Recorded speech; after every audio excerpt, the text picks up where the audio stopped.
measures at the border in a bid to appease President Trump. The public safety minister and newly appointed fentanyl czar visited an eastern Ontario border crossing today as they continue to try and avoid those punishing tariffs from the United States.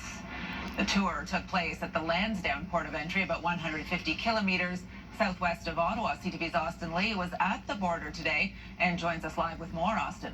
Patricia, this was the first time that we heard directly from Kevin Brosseau, Canada's new fentanyl czar. And while there weren't any new spending commitments announced today, he and Public Safety Minister David McGuinty are hoping to once again highlight the efforts to strengthen border security.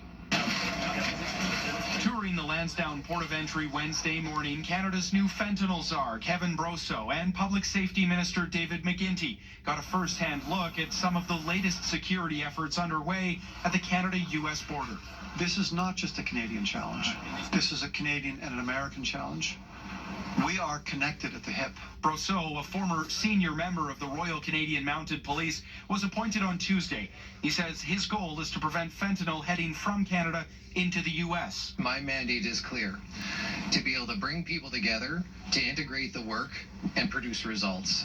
So I guess I'd say it is day one, but stay tuned. Brosseau's appointment was one action that led to a 30-day pause on widespread tariffs on Canadian goods after U.S. President Donald Trump expressed concerns about the flow of migrants and drugs, despite the fact that less than 1% of fentanyl entering the U.S. comes from Canada. The best outcome is not to have tariffs on either of our economies. We think there's a win-win that's in place. We think there's a win-win that can be had. But if we enter into a tariff dispute, we see this as a lose-lose proposition. Additional Black Hawk helicopters will now patrol the border.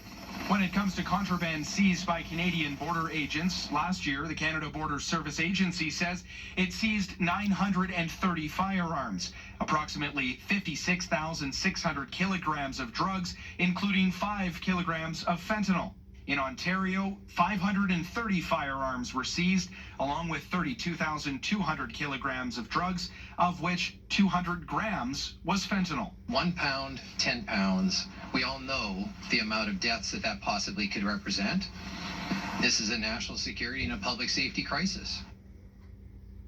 Now, Trump's tariffs could take effect as soon as March 4th, and although he initially indicated border security was the reason for sweeping tariffs, the 47th president has also pointed to what he calls a trade deficit with Canada. So we'll see if the latest efforts on the border will have any impact on his decision with respect to tariffs. Patricia.